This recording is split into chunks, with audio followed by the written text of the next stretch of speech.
Game 2 is in the books, and it was an absolutely phenomenal performance by the OKC defense. The defense for the Oklahoma City Thunder is one of the most hellacious defenses I've seen in a long time. This is a defense that has everything covered. They've got paint defense. They'll make your life miserable there. They have interior. They've got perimeter defense. They've got lockdown defenders. They've got, defenders that move their feet well, defenders with active hands. They've got bulldog type defenders, linebacker type defenders.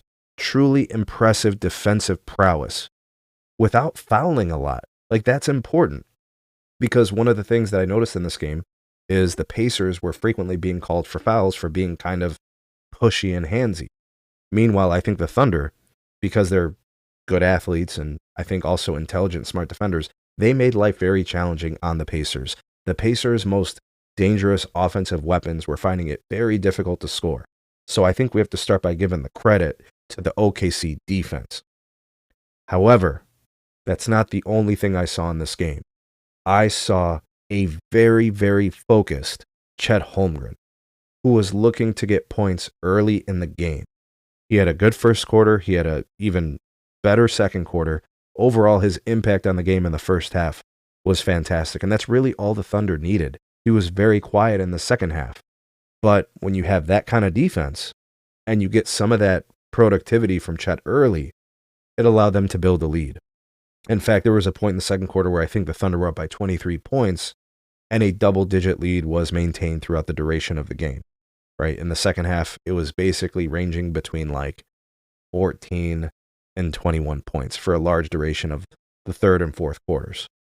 And Halliburton was completely on lockdown. Lou Dort was hounding, suffocating, trailing, stalking, just always in there like his shadow, right? Halliburton really didn't get it going until the fourth quarter, when it was too late and the game was out of hand. And the Thunder's defense is already settled in. They prevented the fast break points. I think the Pacers had 9 fast break points in the whole game. And I think at one point in the second quarter, they didn't have any fast break points. It was like 2 minutes left in the first half. They finally got a fast break bucket or something outrageous. The Thunder took everything away from the Pacers that they wanted to do. And the Pacers found it very challenging to score. The Pacers scored 20 in the first and 21 in the second. Those are low-scoring outputs from the Pacers. Meanwhile, the Thunder were getting 33 and 34 and 30 throughout these quarters, right? Their offense was humming. Check out some of these offensive numbers from some unlikely heroes. Alex Caruso got you 20 points.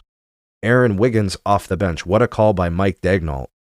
Aaron Wiggins, 18 points on 5 of 8 from 3. Alex Caruso, 4 of 8 from 3. Don't forget what Alex Caruso brings to the table defensively, harassing and stalking the other team's best perimeter players, him and Lou Dort. Chet was good in the first half. J-Dub was very good for moments when SGA was on the bench, taking a break, giving him that spell. He wasn't efficient. I'm not going to say that J-Dub was like unstoppable shooting the ball. That's not the case. But he was drawing the fouls, and he got to the free throw line, and he made 8 out of his 9 attempts, which is meaningful. He was good defensively. He had 5 dimes. Told you he was kind of doing some point guard duty. SGA, what can we say about this guy, man? He's just so good. Full, complete control of the game, especially offensively. 34 points, 11 of 21 shooting, getting into the paint area, fallaways, fadeaways, full control, making them. 11 of 12 from the free throw line. He had 8 assists. He had 4 frickin' steals. This is why he's your MVP. The guy can make impacts on both sides of the ball. And that's pretty much the game. Lou Dort didn't do anything except defend. He didn't score. He didn't have to. You got it from Holmgren. You got some scoring from J-Dub. You got scoring from SGA. And then you got the bonus from guys like Caruso and Wiggins. So Lou Dort really didn't need to score. His task was to harass Tyrese Halliburton. For the Pacers, they just didn't get it going. Obi Toppin turned back into a pumpkin. 3 points on 1 of 8 shooting, 1 of 5 from 3. He didn't have the game he had in game 1. Off the bench, you got 11 from McConnell. He was pretty good. Mathurin was nice off the bench too, 14 points. 4 of 7 from the field, 5 of 7 from the free throw line. But Siakam was held in check, 3 of 11 from the field, 1 of 4 from 3. Really was earning his points at the free throw line. 2 blocks. Like, he had a decent game, but the Thunder defense really was hounding him. Nesmith was decent. He had 14 points. Miles Turner looked like possibly small knick-knack injury in a collision with J-Dub. Ended his game with 16 points.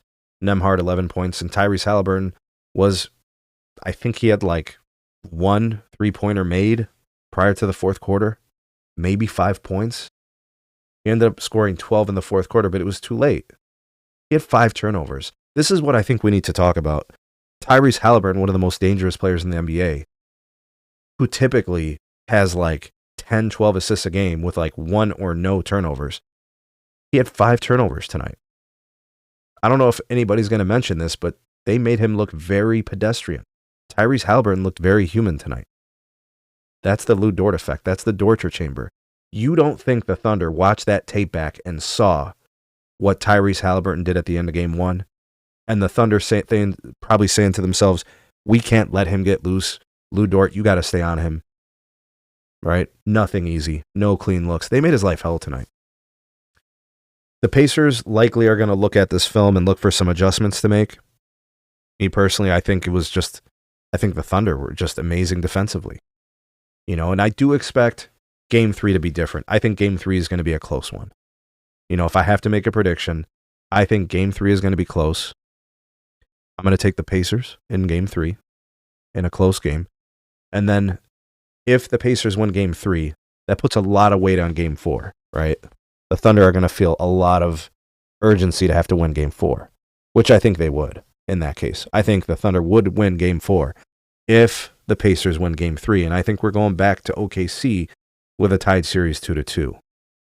Now, if the Thunder win Game 3, I think the Pacers win Game 4. So it's really vice versa. I think we, for sure, are going back to OKC Game 5 with a tied series. I'm just not sure what order it's going to go in. Who's going to win Game 3 and who's going to win Game 4? I do think it's going to be a split.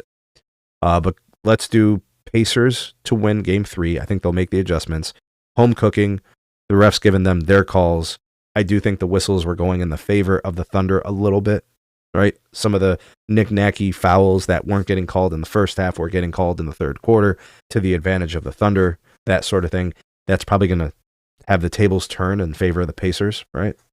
So I think that's going to be how it plays out. Let me know what you guys saw in this game. What were the differences makers? You know, what did you think? For me, I think it was a combination of Halliburton being completely contained, right? And Obi Toppin turning back into a pumpkin, right? The real Obi Toppin. I think those were the two big factors against the Pacers. And then for the Thunder offensively, I think the productivity of Chet early in the game, the ability of J-Dub to score points when SGA was resting. Obviously, SGA was amazing. And then off the bench, my goodness, Aaron Wiggins and Alex Caruso were phenomenal. Alex Caruso was a real problem tonight. It's hard to account for that guy. He's so effective. Huge difference maker. Let me know what you guys saw, and then give me your projections for Game 3. Do you think the Pacers will make the necessary adjustments and then try to get ahead in the series 2-1, or do you think it's going to be the Thunder's hellacious defense that continues to make the Pacers' life hell? Let me know. Drop me some comments. Like, share, subscribe. Check out some more of our videos. We'll see you guys soon on the next one.